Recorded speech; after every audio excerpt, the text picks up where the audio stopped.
Sir, do me a favor. Take your hands out of your pockets for me.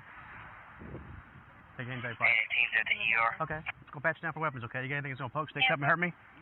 Uh-uh? Okay, just relax for me. Just relax. Relax. Why are you shaking for? Relax.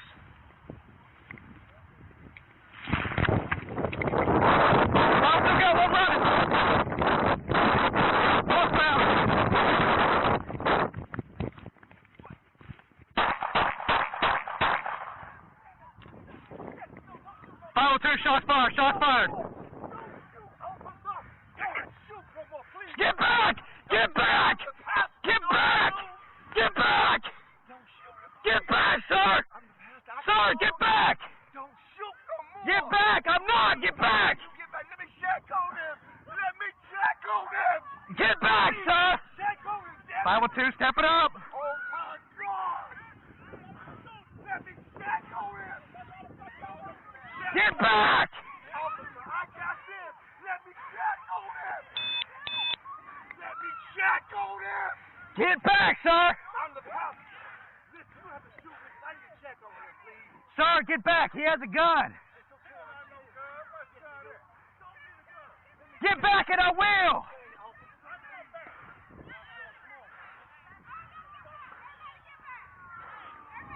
Get back!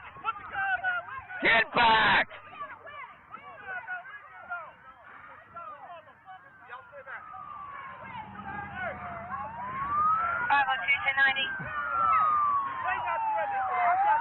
Get back!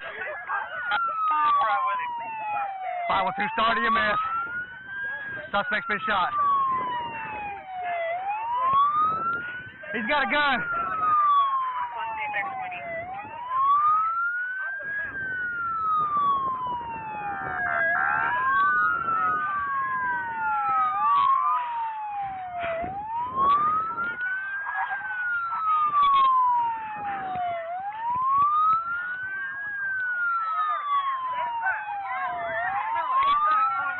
Yeah.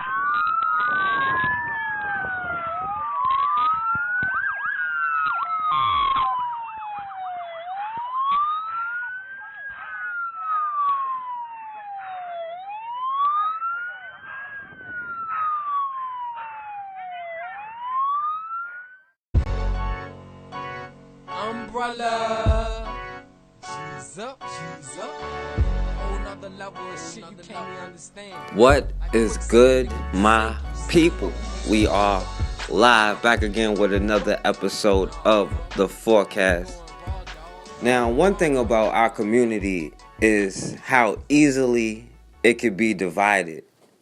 It's always been easier for us to point the finger and blame each other for the situation that we're in, blame our ancestors, blame whoever. Everybody but the people who are in the position to dominate us in the first place. Now, recently, Denzel Washington, who I have respect for as an actor still, and I still support all of his movies, but recently Denzel Washington made some comments that a lot of people took off and ran with when he was asked about black people in the justice system and is there racism. So let's go back and hear exactly what he had to say about it. It was something I read where you talked about your people from Mount Vernon saying that, you know, like they've done like 40 years in the penitentiary together. Mm-hmm, mm-hmm. So, and, you know, incarceration rates in America has been a problem, especially as opposed to minorities. And Roman delves into the issues around the legal system. Do you think we've made any headway in the I legal think it's more important to make headway in our own house. By the time the system comes into play, the damage is done. They're not locking up 7-year-olds. Yeah. You know, I was in Chicago a couple of 3-4 weeks ago, and we saw these little kids on bikes with masks on the side of their head, like 5 or 6 of them. And the driver said, "Yeah, they're little yummies." I said, "Who?" He said, "Little yummies. Look up, Google Little Yummy." Little Yummy was an 11-year-old murderer. Wow. And you look at his picture, you'll see the headshot of him, and he's like this. And he got murdered at 11 by a 14-year-old. Wow. Who's doing life now, and a 16-year-old. That makes no sense. You blame the system? Where was his father? Yeah. It starts in the house. It starts in the home. And yeah, well, my father got locked up. Well, where was his father? Yeah. You know, like I did talk about my 3 closest friends, and they did, 15 to 25. One did 28, this and that. I was the only one of the 3 that had a father in my life, even though my parents were together. But I still had a father who was a gentle man and a good example, and they didn't. We can blame the system if we want, but they didn't lock any of us up at 7. Yeah. We were all doing enough to get locked up at 13. My parents sent me in another direction. They didn't have anybody to help them, and they kept doing what they was doing, and the system got them. So I don't. The system is rigged, but why? All the more reason not to help it. So Denzel basically goes with the whole "what about black on black crime" thing, and he was saying, well, the system doesn't lock up 7-year-olds. Well, by the time you're 7, you go into a public education system designed to indoctrinate you, that we know throughout history there has been a clear racial bias towards. By 7 years old, you learning that Christopher Columbus discovered America. And the only thing you tell them about their history is Martin Luther King in February, and that they were slaves brought over here, and they were lucky to even have that happen because they were savages before that. We know about the school to prison pipeline, but we overlook the fact that it has been illegal for us to read and write in this country longer than it has been legal for us to be able to go to public schools.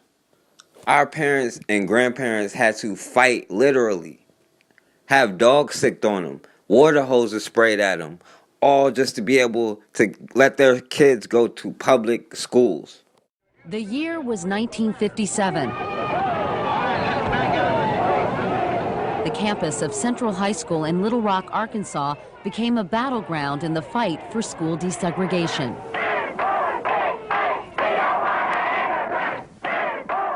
It was in September that 9 black students, 6 girls and 3 boys, became forever known as the Little Rock 9.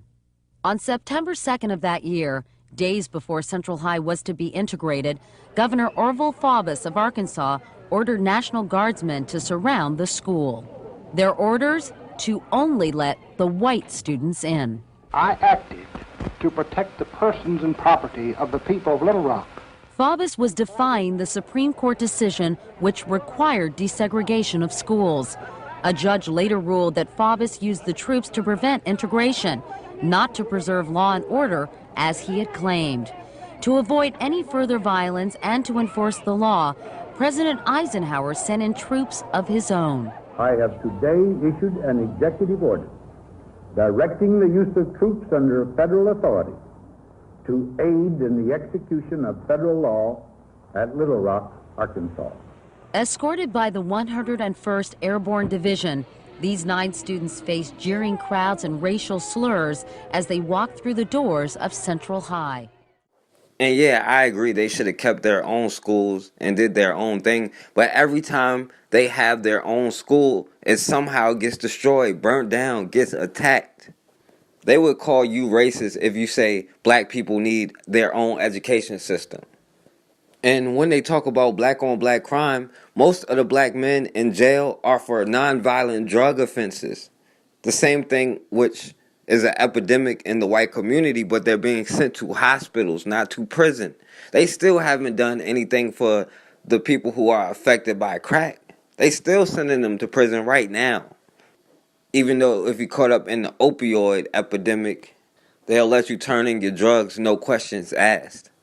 And when they bring up black on black crime, I assume they're getting their information from the FBI, which themselves give a disclaimer saying, this is just an estimate. But what is the methodology that they use to get these statistics? Does it go by conviction? Does it go by charge? Does it go by just being arrested? Does it go by being suspected of committing a crime? Because if it goes off conviction, sort of like Officer Betty Shelby, or someone like George Zimmerman, who isn't even a cop, they killed someone, but they weren't convicted. So they're not considered murderers, and they won't count towards the stats. Now, when you talk about black on black crime, of course I agree that black people shouldn't kill other black people. I think that is insanity for black people to be killing other black people. And it's just easier for us to inflict harm on each other.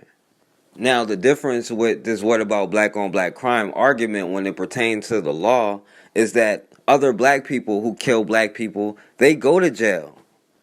I would prefer that they get my tax money as opposed to the police officer. I know a lot of their crimes come behind economics because they have been economically starved for a long time. And then, of course, he brings up, which a lot of people bring up, was where was the father? Now, today, black men and black women fight over whose fault it is that our community is destroyed. And I'm not going to sit here and say that black men are perfect, black women are perfect, and we haven't made mistakes. These last couple 100 years have really exposed some true character flaws in us as a people that we're going to have to work on. But at the same time, we can't sit up here and blame each other for a situation that neither one of us have the power to create. Now, maybe in history, black men could have tried to fight harder or died trying to get us out of this situation and protect the woman. And there are things that women could have done. But we've never really done anything about where this mentality comes from in the first place. We have bought into the hype that they tell us about each other. Now, again, when you say that a child needs a father, I agree with that. I don't know anybody who doesn't agree with that. But we never really address how we even got to this point. We say, oh, well, it's black women's fault. And they say, oh, well, it's black men's fault. But at the end of the day, neither black men or women had any part in creating a system that was designed throughout the entire history of America to break up the black family. Because you can't talk about the mindset of the people in the projects without talking about how they ended up in the projects in the first place. It wasn't black men or women that came into their own cities to burn it down and destroy all of their wealth when they built it after slavery during the 1920s and 30s and 40s. Black men and women had to work together during the 50s and 60s just to fight for the civil rights of us today. But it wasn't black men and women idea to build highways right through the middle of their neighborhoods and build what we know today as projects to replace them. So after years of having their businesses and their homes destroyed, our ancestors were out here fighting and marching just to get jobs to feed themselves. So in 1968, the government says, you know what? We'll give you welfare. And said, well, we'll give you shelter, food, and we'll let you go to the doctor and everything like that. Except you cannot have a man in the house. Now, today it's easy to say, well, black men abandoned us. Or for black men to say, well, black women kicked us out the house and chose up on us. It's easy to say that now, but back then, they didn't have opportunities. They were living in a Jim Crow South. They were getting beat up by the police every day. They were getting arrested for everything they did. And then today we question why we have the single mother problem that we have in our community. But let me say this, just because you qualify as a single mother does not mean the kid does not know or have his father. It just means you're not married to the father. You could be a couple living together, loving each other, have the most healthy home. You're just not married because maybe because you're against religion or because you don't agree with the state laws behind marriage, especially divorce. It does not mean that you are not in your kid's life. But there are far too many kids who don't have their father. Now, of course, we could all be more responsible. You know, black men, protect your sperm and realize the value of it and what could happen if it ends up in the wrong place. Now, I don't put this on one group or the other because I personally think black women are important and are necessary and they are equal to us. They are no better, they are no worse. And we need black men and black women to change things together. But we don't listen to each other's complaints. We don't hear each other out. And the easiest thing we could do is fight with each other as opposed to address the real issues and actually achieve the solutions that we need to achieve. Finally, let's stand up for what's always been best about the Rainbow Coalition, which is people coming together across racial lines. You talked about Mr. Fields from Louisiana that you had here last night, a great role model. We don't have a lot of time to do this. We don't have a lot of time. You had a rap singer here last night named Sister Soldier. I defend her right to express herself through music. But her comments before and after Los Angeles were filled with the kind of hatred that you do not honor today and tonight. Just listen to this, what she said. She told the Washington Post about a month ago, and I quote, "If black people kill black people every day, why not have a week and kill white people? So you're a gang member and you normally kill somebody, why not kill a white person?" Last year she said, "You can't call me or any black person anywhere in the world a racist. We don't have the power to do to white people what white people have done to us. And even if we did, we don't have that low-down, dirty nature. If there are any good white people, I haven't met them. Where are they? Right here in this room. That's where they are." I know she is a young person, but she has a big influence on a lot of people. And when people say that, if you took the words white and black and you reversed them, you might think David Duke was giving that speech. Let me tell you, we all make mistakes, and sometimes we're not as sensitive as we ought to be. And we have an obligation, all of us, to call attention to prejudice wherever we see it. A few months ago, I made a mistake. I joined a friend of mine and I played golf at a country club that didn't have any African American members. I was criticized for doing it. You know what? I was rightly criticized for doing it. I made a mistake. And I said I would never do that again. And I think all of us have got to be sensitive to that. We can't get anywhere in this country pointing the finger at one another across racial lines. If we do that, we're dead, and they will beat us. Even in Reverend Jackson's new math of this election, it's hard to get to a 34% solution or a 40% solution if the American people can be divided by race. All right, man, we're here live in the alley on Crenshaw in Lamert Park, right behind, or right here by Delicious in that alley behind. Doc building over there, you know, the building with the sign. They're searching the car. I've been out here for about 20 minutes asking for the reasonable suspicion for the detention. They have these young men being detained, all of them. They haven't told me the reasonable suspicion or the probable cause for the search. They've disallowed me from investigating the case. I haven't been able to do my investigation, and they said I couldn't do my investigation under threat of being arrested for Penal Code Section 148A1. But they're all over here. They're all over here. They won't give me the reasonable suspicion for the detention, and they keep, like this is going on right now.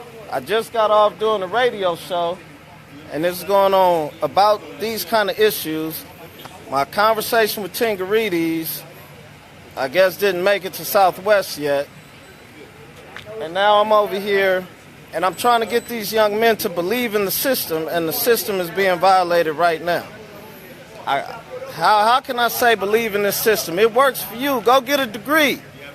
Then they'll follow the law. I know. Man, this is the thing. The way it works, if you don't sign it, then they'll arrest you. That's it. You're not admitting to it? You saying you're going to take care of it? He's not. Let me finish on October 16th. But. Do you understand that? And well, I can't talk to him. Now you saying you're about to arrest him, so now I could talk to him now, right? What about your LAPD volume 4, 650.10? Which also means that you can't interrupt our investigation. Okay, but you're interrupting my investigation. I have a bar card. That gives me a right to investigate as soon as you start your investigation. Let us finish our investigation. Once he's in jail, then you can go and talk to him all you want. I need to do my investigation right now. Because now you're going to interfere with my officers. No, they wasn't talking. It's been 20 minutes. They haven't been talking to him. They won't let me talk to him. Interfere with my officers. How? Once How? Once How? they're If done, they're not talking to once them, they're done, how? they will release them to you. How's How? that? No, I would like to know what work. Can somebody give me the probable cause for the search? Can somebody explain that for me? And now, how we gonna get people to respect the law if y'all won't follow the law? We're not going to sit here and argue with it back and forth and debate. We right like it's really happening. Like I tried to be the lawyer and represent. I just happened to be coming down the street and seeing the client. Is he going to sign the citation? Yeah, I'm going to sign it, and I didn't Man, and all 4 of them is in handcuffs, and ain't nobody told me why they was even stopped. This is crazy. This is going on like right now. Like right now, it's happening. It's like, man, this is how we treat. And when you wonder why young black men don't feel like they're part of the system, that they're represented by the system, this is why. This is why. I can sit here, or maybe we're not training the officers right, because none of them seem to know that they got to let me talk to the client once they detain them. None of them know that. None of them know. And it's in their policy. I told you, Volume 4, 650.10 it's in their policy. And the Constitution, 5th Amendment. You got a right. You got a right to remain silent. Implicit of that is the right to counsel.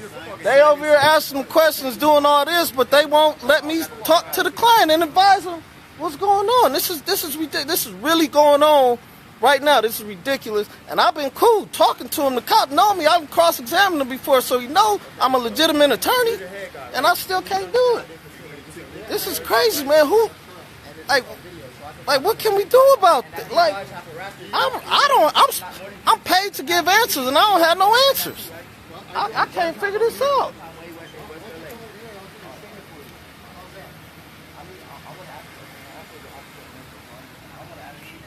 Yeah, I need to. What's going on? Discharge in or at the building causing serious impairment. Maximum penalty 20 years. Count 2.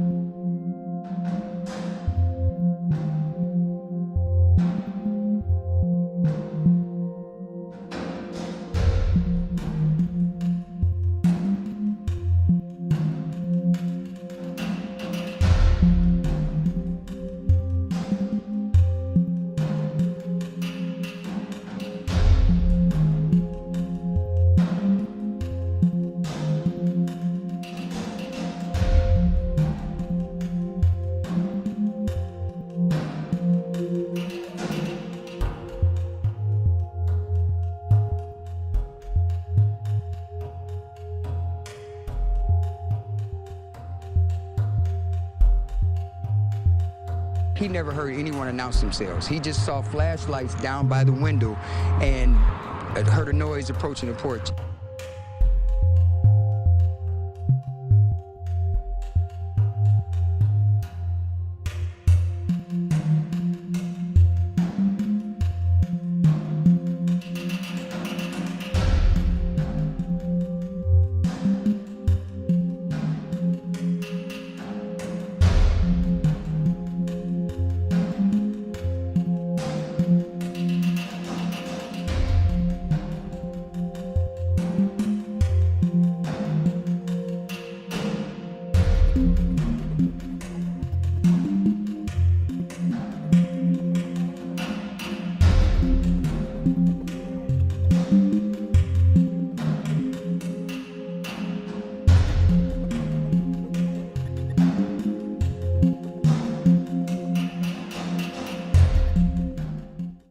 The Grammy nominations were announced today, and they are a doozy. Taylor Swift, Ed Sheeran were snubbed with only 4 noms between them, while those nominated for Record of the Year have created some of the most profane and misogynistic music I've ever heard anywhere.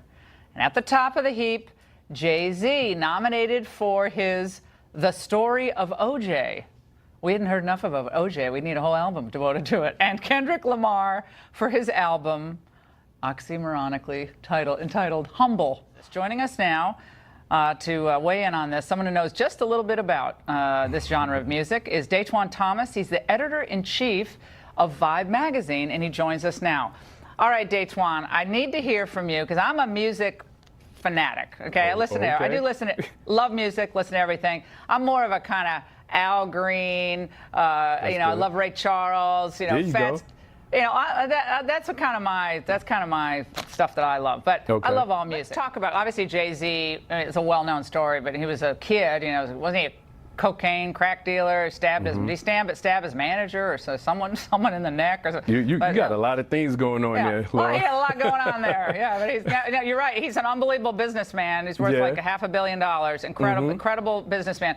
But let's actually look at what some of these lyrics are and what they say to young people. I just heard your description of why this might be good for people to express themselves. Here's a sample of Jay-Z's lyrics, and it's cleaned up for your consumption. This is from the story of O.J., okay? This is nominated. Light N-word. I can't say the word. I know, I'm not saying the word. Light N-word, dark N-word, faux N-word, real N-word, rich N-word, poor N-word, house N-word, field N-word. Right. House N-word, don't F with me. I'm a field N-word with shined cutlery. Here's a little something from Kendrick Lamar's record, by the way. It's called, again, as I said, Humble. And dissociate with my boo, bae, tastes like Kool-Aid for the analyst. Girl, I can buy yo A-word with the world with my pay stub. Ooh, that P-word. Good. Won't you sit on my taste buds? That change didn't just happen. That's all wrong. Well, it's just, you know, it's unfortunate that, you know, you guys picked only those particular lines and not the more uplifting and supportive lyrics that they also put out. And real quick, Laura, real quick, the Jay-Z lines, those are actually speaking to what we're discussing now. No matter how far Jay-Z goes, no matter how much he achieves within, you know, mainstream's eyes, he's always going to be looked at as what he was saying. So that's the story of OJ. And then real quick, Laura, real quick. And then with Kendrick's lyrics, what he's trying to get across there is speaking to a woman or speaking to, you know, the audience in a way it's objectifying that he can, that he can. The P word, the H word, another of these lyrics. I mean, I could go through almost every song on these albums. But that's in country lyrics. That's in rock lyrics. I mean, the P word. Yeah, that's the P word. You haven't heard them? I mean, I know you only listening to Al Green and those guys, but you have to understand, Laura, you have to understand that this is a creative license, and they're able to do that from word to word, from bar to bar to verse to verse. Just so you understand what I'm saying, Dayton, I'm not saying people don't have a right to say it. They can speak on the street corner and swear in front of my kids. They can use the N-word. They can, you know, this is white, black, every genre of people. We and can Trump disrespect can each do the other. same thing on access to. Let me just finish. This is not just hip hop. This is the country. Okay. But my point about this is, don't we want to really lift people up with? But you have to hear the other songs. You have to be able to take the whole project rather than bits and pieces that work for your agenda.